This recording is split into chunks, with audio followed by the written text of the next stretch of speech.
Hey everyone, in this video I'll show you how to activate an SSD in Windows 11 and 10. Let's get started. First, click on the search bar at the bottom and type disk management, then open create and format hard disk partition. Once it opens, scroll down and look for your new SSD. It will usually show us unallocated space. After that, right-click on the unallocated area and select New Simple Volume. The setup wizard will open and just click Next, then choose the drive letter you want and click Next again. After that, keep the default setting and click Next, then Finish.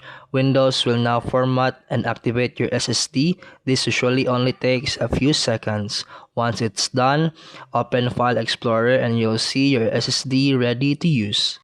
And that's it for today's video. If you found this helpful, please like and subscribe for more videos. See you in the next one.